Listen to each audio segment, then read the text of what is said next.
Hey, everybody. Good to be back up here. Brendan Vaughan, thanks very much for joining us. Thank you for having me. Great to have you.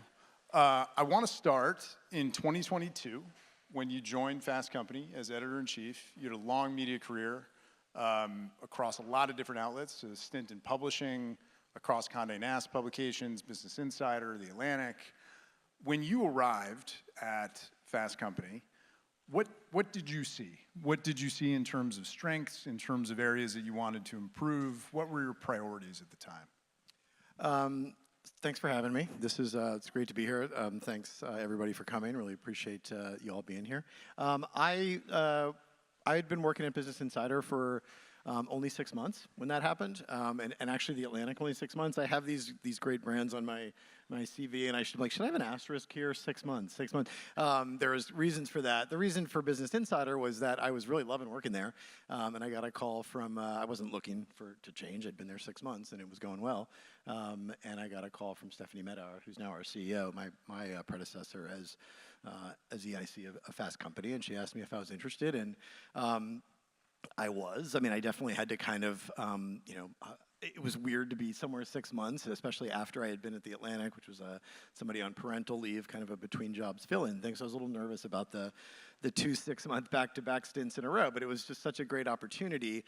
Fast Company was a magazine that actually first broke onto the scene very early in my career, and it was this incredibly inspirational thing for me because it just immediately was enormously influential. It just overnight was a massive success. The timing was just absolutely perfect. Captured the rise of the first internet era. The post-NASDAQ bubble popping was even faster than the rise. It hit hard times in 2000, 2001 after when everyone did who was covering that space. But the magazine just always had this incredible mix of business and culture. It was about business, creativity, innovation, leadership, all things that I find very interesting. But it also just very much was situated in the broader culture and always related to the way that business shapes culture and society and the world, and the way that innovation in all of its forms can have this impact that goes well beyond what we think of traditionally as the business world. And I also knew that the reader really, really knew what Fast Company was, and to be able to come into a job with that huge advantage where this brand already has incredible affection from its audience was just a really attractive thing to be able to build on. In terms of anything that you saw so what I mean is there's been a redesign recently. You've launched, I think, a couple new franchises probably.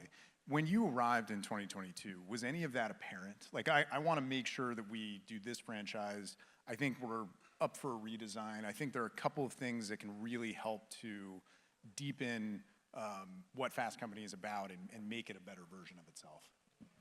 Yeah, so, it's interesting because some of that, there's a bunch of different answers and a bunch of different reasons for some of what you mentioned. On the redesign of the print, we've redesigned our homepage. That was in the last year, and the rest of our site. That was just we're a design-forward brand, and we need to freshen this thing up. It's been too long. We have to, when you write about innovation, when you're an authority in the design world, you need to walk the walk, or those people will not think you know what you're talking about. So that was just this site has looked this way for too long thing, and we also wanted to just bring up a lot of sort of table stakes features and things like that we had fallen slightly behind on. So on the print side, I'll just answer that part. We have gone from a regular monthly magazine to now a quarterly magazine, and so when you do that, you better make sure that your quarterly version has a reason to exist that is different from your website, your events, your podcast network, your recognition programs, your community, your CEO council and community. So every piece had to have a different and very really clearly defined purpose in the broader puzzle. We have a nice advantage at Fast. We have challenges at Fast Company. We're in the media business in 2025. We have a lot of challenges. We are not a huge brand, for example. So one of the things that we really need to do is to have a lot of irons in the fire and diversified revenue streams with, like I was saying, clear purposes for each thing. So the print magazine was this feels not like it is the lean back experience that you would want to have if you got this 4 times a year, and you want to read something that you can't find online because it is 30,000 feet and really kind of like makes connections that maybe you're not making in your daily coverage because everything's just going so fast, that sort of pullback perspective. So we really try to do that in print. So I'll stop there because there are more facets to that answer, but like the print magazine redesign was really based on that. Yeah, I actually do want to talk about print for a little bit because I think a lot of people in here probably, I'm personally a fan of print, but I understand that it's anachronistic at this point. Like I get why people might not be psyched to pick up a physical magazine and why it may not make business sense. But I also get some sense that there is a business advantage to having that physical artifact in terms of being a publication like Fast Company. And so I'd like to hear how you all think about how having a magazine 4 times a year adds to the brand, attracts readers, or allows you to do things that you may not be able to do otherwise, without it. Yeah, I mean, last fall, for our fall issue, we were actually 5 times a year. This is the first year we're quarterly. Last fall, we did a split cover, 10 covers for our fall issue. And that was because we wanted to do a thing at our Fast Company Innovation Festival, which is our flagship event every fall in New York City.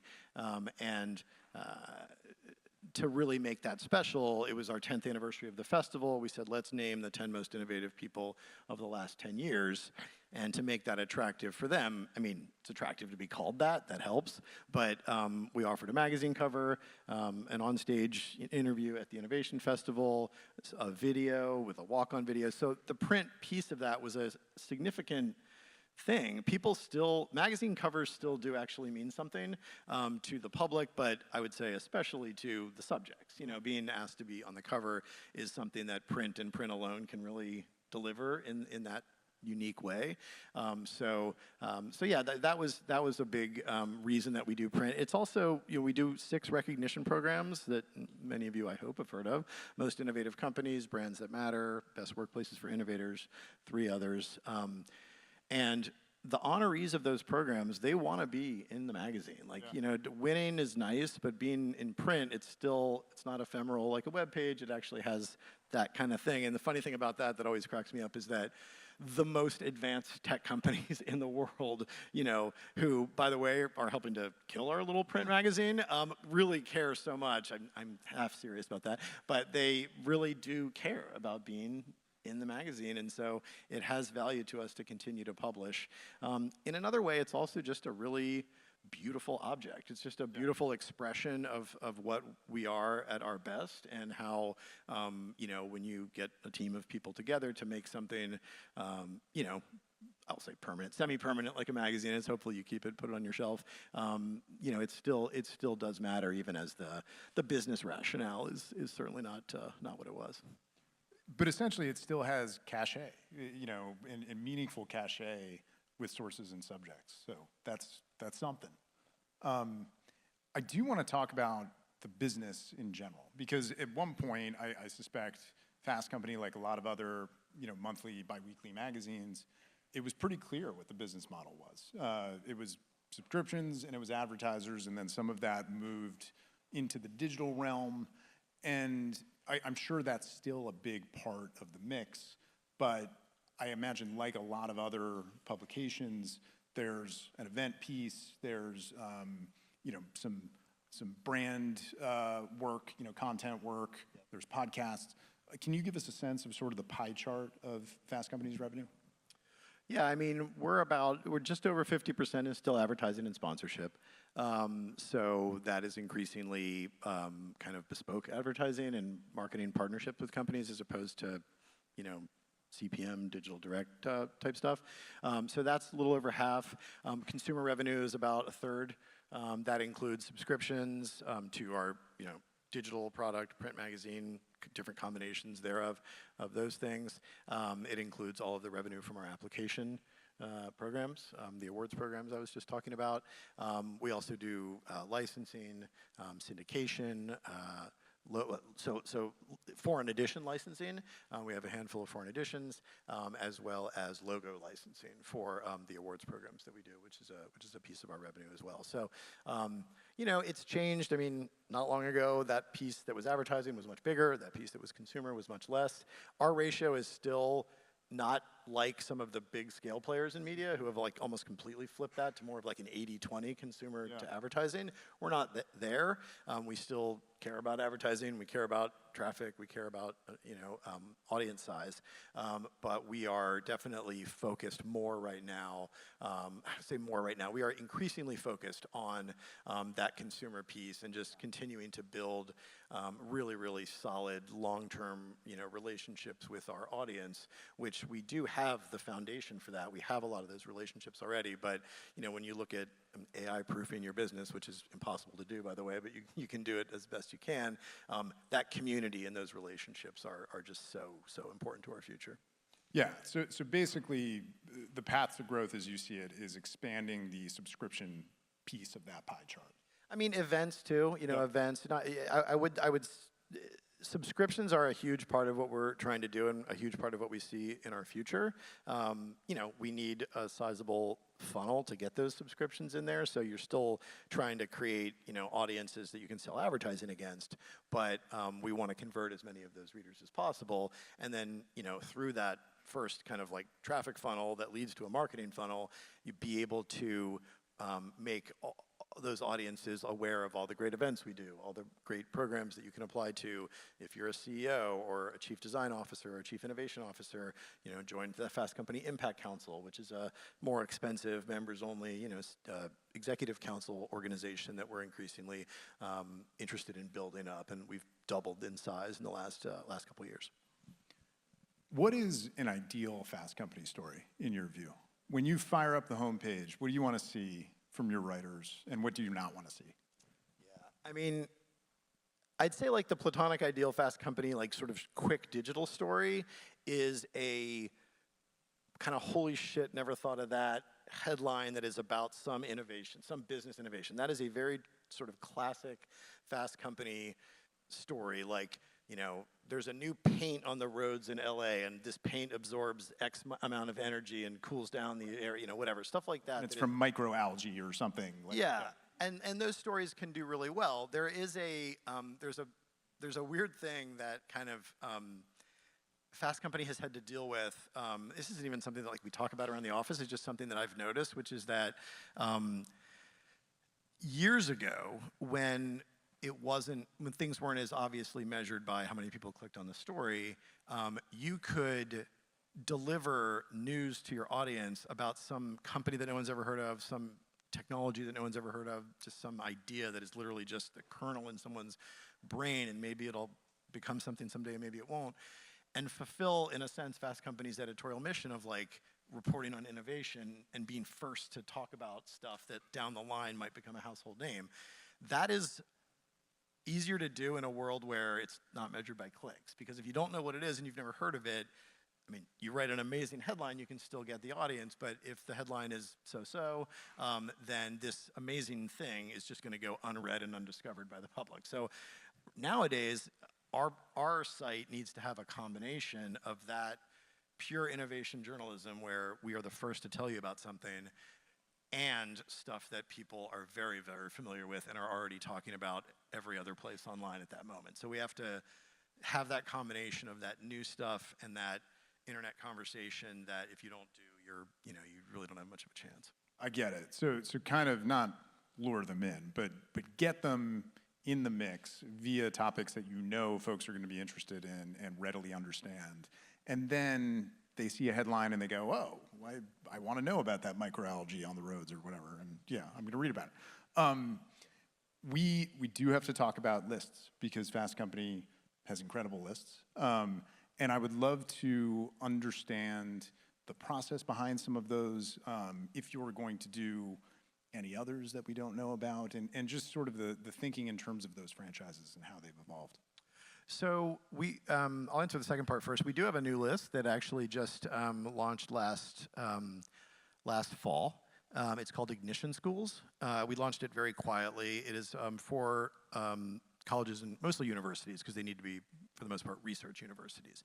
And the program measures the economic impact of universities on the entrepreneurial and innovation-like ecosystem of their communities, not just their immediate communities. It can be their alumni networks, like their, the networks in which they operate in the world when the ideas that are sort of developed in an academic environment then get commercialized out into the world. So like measuring which schools are best at that. So that's a program that that we are adding. That's a joint program between Inc. and Fast Company, which is the only one of our programs that is done with both brands. And so that is like our 6.5th program, or their 6.5th. So we each have 6 core, and then that one. So. The lists are a huge part of our business. They are incredibly rigorously, I was pleasantly but totally shocked when I came in and saw how much work goes into these lists. And yes, we do charge for the applications, but that's because it takes massive amounts of our team's time to properly vet them, and we are very conscious of not getting known as pay for play, and so we really make sure that in our methodology and our reporting about the list that you can find on our site, we're very clear about how we do it. So some of them, Most Innovative Companies, which is the flagship, that's a year-round project that involves constant research. The others have windows of time that are a bit narrower, but that are still like really vigorously researched and vetted and judged by only our editors do it. So a couple of them have like sort of guest extra judges that are like a final layer, but most of it is all done in-house. When I see David Litsky a couple weeks before Most Innovative Companies, I can tell a lot of work goes into it.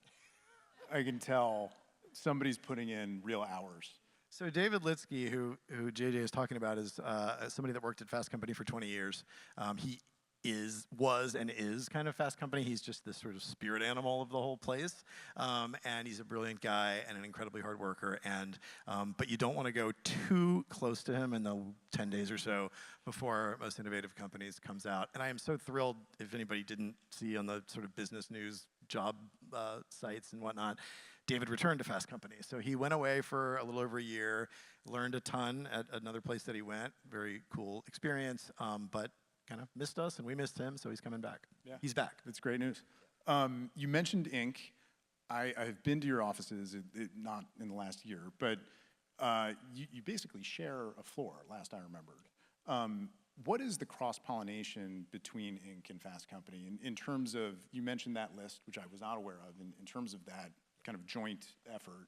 Is there any other sort of, I don't know, information sharing, journalistic resource sharing? Because you have, for folks who don't know, a shared owner as well. Yeah, so our owner is Joe Mansueto. He founded Morningstar, and he has been our owner since 2005. I would say that I just completely lost my train of thought. It happens. It's the end of the day. I can vamp. I'll do my quick five. Yeah. Give me the quick reminder.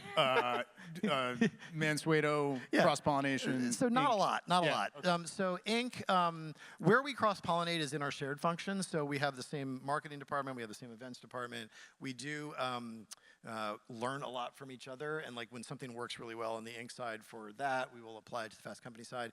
The editorial departments are fairly different. There's still some. I mean, our former digital director at Fast Company is the editor-in-chief of Inc. now. So, and his name is Mike Hoffman. He worked at Inc. a long time ago, then went and did some other things, came to Fast Company, ran our digital for a while, and then was promoted into the top job at Inc. So there's cross-pollination there. It's the same person that is very familiar with both brands. But they are really for small business, medium business, entrepreneurs. We are more for startup culture, people that work at big, fast company-ish companies like Nike and Patagonia and Google and all the companies that we cover all the time.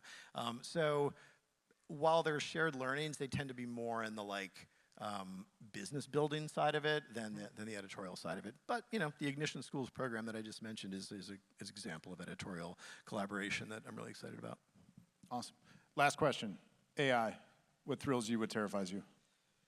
I mean, it mostly thrills me. I mean, a lot of things about it terrify me. I think, the obvious one being like how much of all sort of answers are just going to be satisfied on the site, Google, Perplexity, whatever you're using. and no one's going to have to go to publishers. That's the main, and I share that fear with every single person in my industry, so not exactly an interesting answer, but it's still the main fear. I'm also afraid of the lack of, I'm pro-technology, and I believe AI will, generally speaking, make the world a better place, but I do think that it's a global arms race to sort of get there being AGI or whatever we want to call it first and dominate the business. So every country is racing to be the country that dominates that. The US is in a really, really good position, but lots of other countries are too and are there. And it's like, I feel like that is being used as an excuse to just sort of shrug at any kind of regulatory framework for it. Like if it's sort of like the Barry Bonds, Sammy Sosa home run race. It's like, well, they're doing it, and if I don't do it, I'm going to lose. So like, but if the thing is not so great, then maybe don't do it anyway, or at least regulate, have some kind of regulatory framework that keeps us from making some of the massive mistakes that we made with social media, for example, and unintended consequences of that. I mean, there's just a lot of risk there. And because it is a business race and a national race, a lot of that is just being not ignored. It's not hard to find articles about it, like it's out there, but it just doesn't feel like it's being taken seriously enough to me. Yeah. Yeah. Brendan Vaughan, thank you very much for joining us.